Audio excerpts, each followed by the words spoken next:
What's good, y'all? So I'm back at it again with another video, and today's video is going to be on my favorite actor of all time, Denzel Washington. It's a motivational speaking video, and the title of it is called "Put God First." So I'm pretty much gonna let the video play out, and then at the end, I'm gonna give my perspective on, a few pointers on what I got from it, and go from there.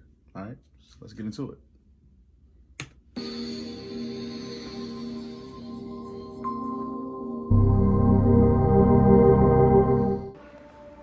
Number one, put God first. Put God first in everything you do. Everything that you think you see in me, everything that I've accomplished, everything that you think I have, and I have a few things, everything that I have is by the grace of God. Understand that. It's a gift. 40 years ago, March 27th, 1975, it was 40 years ago, just this past March, I was flunking out of college. I had a 1.7 grade point average. I hope none of you can relate. I had a 1.7 grade point average. I was sitting in my mother's beauty shop. They still call it beauty shops now? What they call it now? Yeah, I was sitting in the beauty parlor. I was sitting in my mother's beauty parlor, and I'm looking in the mirror, and I see behind me this woman under the dryer. And every time I looked up, she was looking at me, just looking me in the eye. And I didn't know who she was, and I said, she said, "Somebody give me a pen, give me a pencil. I have a prophecy." March 27, 1975, she said, "Boy, you are gonna travel the world and speak to millions of people." Now, mind you, I was flunked out of college. I'm thinking about joining the army. I didn't know what I was going to do, and she's telling me I'm going to travel the world and speak to millions of people. Well, I have traveled the world, and I have spoke to millions of people. But that's not the most important thing, the success that I had. The most important thing is that what she taught me and what she told me that day has stayed with me since. I've been protected. I've been directed. I've been corrected. I've kept God in my life, and it's kept me humble. I didn't always stick with him, but he always stuck with me. So stick with him in everything you do.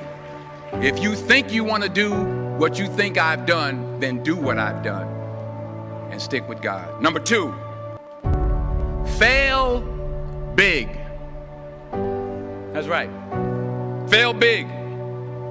Today's the beginning of the rest of your life, and it can be very frightening. It's a new world out there. It's a mean world out there, and you only live once.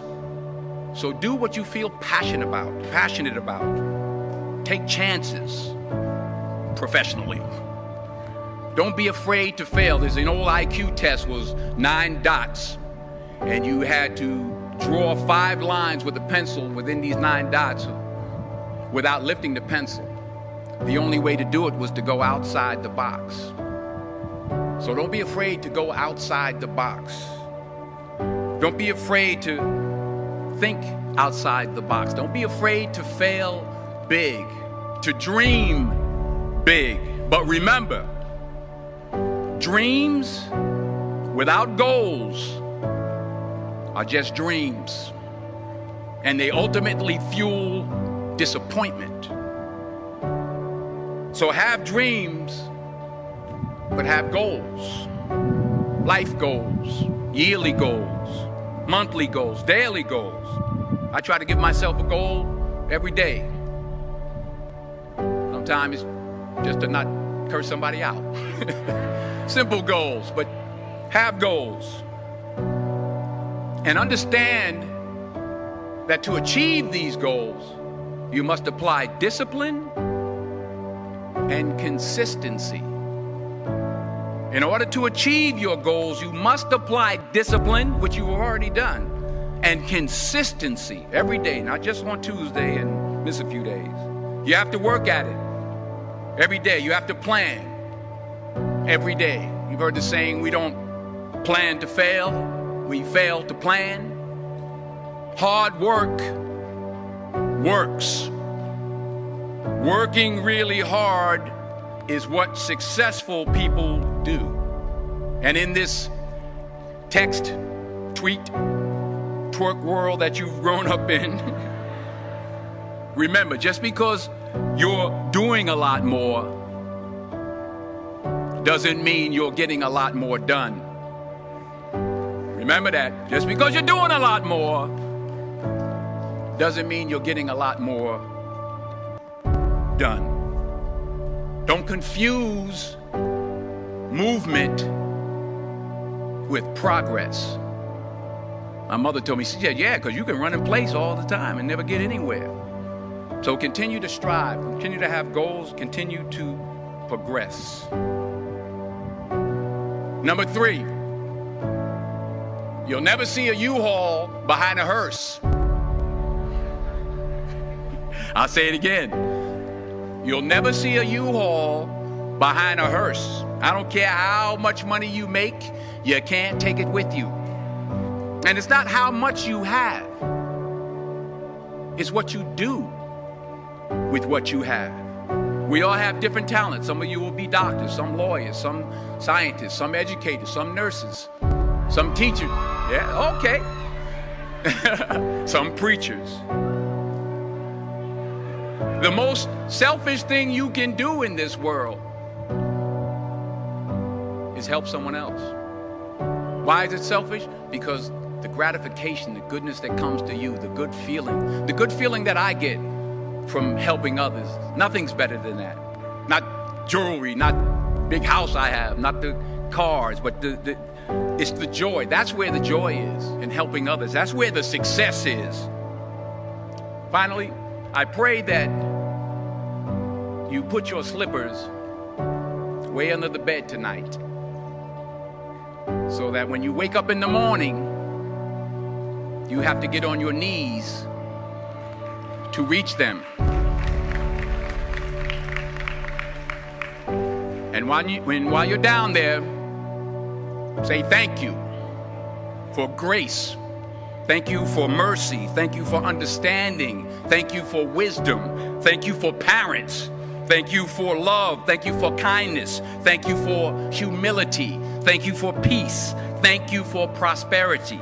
Say thank you in advance for what's already yours. That's how I live my life. That's why I am. One of the reasons why I am today. Say thank you in advance for what is already yours. True desire in the heart for anything good is God's proof to you, sent beforehand to indicate that it's yours already. I'll say it again. True desire in the heart, that itch that you have, whatever it is you want to do, that thing that you want to do to help others and to grow and to make money, that desire, that itch, that's God's proof to you, sent beforehand already to indicate that it's yours. And anything you want good, you can have. So claim it.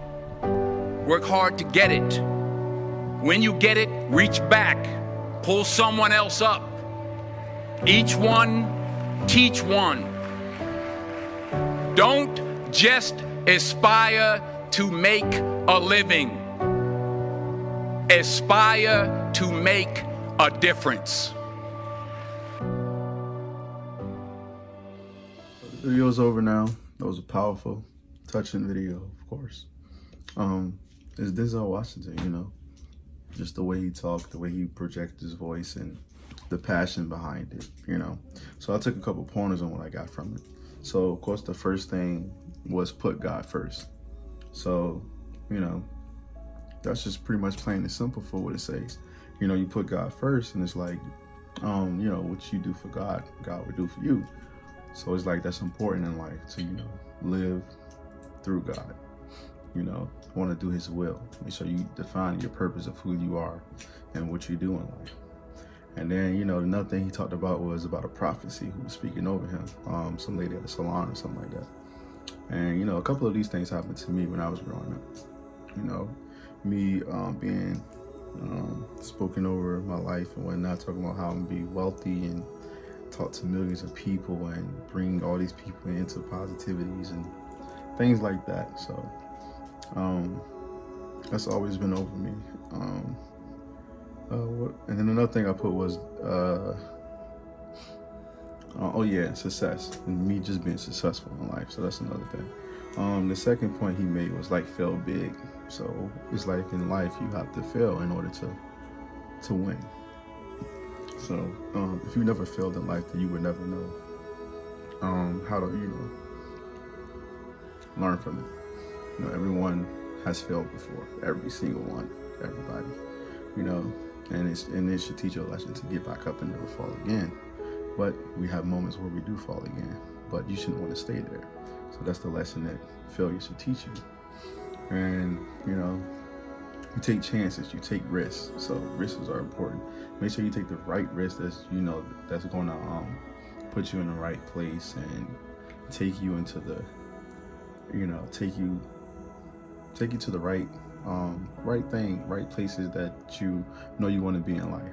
Just make sure it's doing something positive, something that's going to benefit you in your life in your future. Don't be afraid to fail, because if you're afraid to fail, then that means you're afraid to live life. That means you won't take risks, you won't make choices, you would just be comfortable and just settle.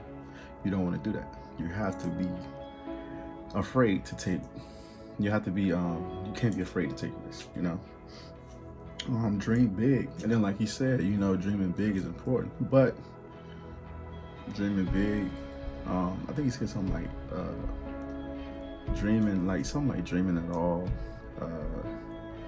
like doing nothing till your dream just remains a dream, something like that. And that's true. That means like you just dreaming, you want this lifestyle, but you're not doing anything positive or something that's like any work ethic towards getting that life and that dream that you're living. So it will remain a dream no matter what. It would never progress. You will always be stuck and stay there, and it will remain a dream forever. And you'll be living in this fantasy world that would never exist. So you have to do more than just dream. You have to write it down. You have to live it. You have to do it every single day of your life. Another thing was dreams. That's what he said. Dreams without goals remain dreams. Important. Because if you don't have goals, and it's important to write these down so you can see with your eyes. Because in life you have to see. You have to be visual with things that you want to do. So that was a great point he had made. And that's something I do. I write down my goals and I check my goals daily. Pretty much read my pointers I wrote down from my other phone. So yeah, so don't mind the looking down. But I write down my goals daily, and I check them, and then I make sure I go through the list, and if I accomplish it, I put a green check beside it, and I also put the age and the date that I did accomplish that goal at. So it gives me more motivation to work towards something. When you see a list, it's like, all right, let me target this, let me target this, let me target that. And it's like, why not? So that plays a part in that. And then another thing he spoke on is consistency. Consistency is key. And that's one thing that I made as my resolution for this year, being consistent. Because consistency will take you a long way, far in life, when it comes to anything productive and successful and something that's going to benefit your future. Because if you work hard at it and you stay at it consistently, you will always make progress at it, especially when you know what you're doing. And then there was another quote. He said, "We don't plan to fail, we fail to plan." And that's the problem with a lot of people. They don't plan at all. So it's like, we never do plan to fail. We just fail to plan in life. Because, we don't really think about what our next, we think about what our next steps is, but we don't plan out what our next steps are. Like write it down or figure out ways, how are we going to do this and that. People just literally just think and just do it without no plan of execution on how they about to do it. Which sometimes it do work for people like that. It's not really like big or known, but it do happen. But majority of people, you have to plan out how you want to live your life and how you want your life to work. So when you plan out and you see it visually with your eyes, it gives you another perspective on how to handle things. So yeah, and then another thing he said was, thank God every day for my future because it's mine already. And I believe that. And one thing I do is every morning that I wake up, I make sure I thank God the minute my feet hit the ground. Let him know, like, Lord, thank you for waking me up this morning. I could have been dead and gone, but you let me live on. You gave me another chance. You put breath in my body. So it shows me that I still have purpose and I got some worth on this life. And I have a purpose to fulfill. So go after it, because if God still put you here, you know, and keeping you here, then obviously you're doing something right. And you have to do something. You have to fulfill His will, fulfill your purpose. Anything good is God's proof to you, sent beforehand to indicate that it's yours. That was a nice quote he had said. Pretty much saying that anything, like he said, anything good is God's proof. So anything that's good is God's proof. Like God is going to give it to you. Like it's already given to you. And then, like God has helped me with a lot of things in my life, like making it far with bachelor's degree, working on my master's degree now, you know, just a lot of things like that, breaking generational curses in my family, creating, you know, financial wealth, and just making a difference and realizing like I want to live a different life from what I've seen growing up. And just the past, you know, I just don't want to live that lifestyle. I don't want to be stuck in that. And then another thing is the blessing is already prepared for you. Like, you don't have to worry about that. God is not preparing the blessing. He's preparing you for the blessing. Like, because He already knows what you're going to get. It's already there. It's already set in stone for you. Like, it's already yours. He's just preparing you to receive it. And you're only going to get it when you're ready. When God feels like you're ready. That's when He's going to place it in your life, your heart, your mind, body, soul, everything. But you got to show Him that you want it. You got to show Him that you're ready to receive it, because He's not going to give it to you. And that requires everything, like sacrifice sometimes, you know, like just working hard, work ethic, because people do pray for things, but sometimes you have to work at something that you pray for too. You can't just, you know, things don't just literally just fall in your lap. It happens sometimes, but not all the time. You have to literally work at it. So, you know, like that goes back to the saying, you know, just remain a dreamer. You just keep dreaming. Like, there's nothing wrong with having faith, but God wants you to work at something too. He doesn't want you to be lazy at all, because He didn't give you this mind and this body to be lazy, you know, just to sit and sleep all day. No, get up off your butt, off your tail, and go do something with it. Like, show Him why you are who you are, why you are here. Please Him, you know, because He made you. He knows who you are. He knows you better than you know yourself. And, you know, you can't argue that. So it was a pretty good video. And pretty much a quote that I live by is never allow your setback cause you to sit back. Always prepare for your comeback. So that alone is just saying, like, even if you have your setbacks, don't give up. Because if you give up, then you allow it to let you sit back instead of preparing for another comeback. There's always a way. Always. Just always keep moving forward. So yeah, thanks for watching this video. Hope you like, make sure you like, comment, subscribe to my channel, and I'll be posting more. Thank you. I'll see y'all soon.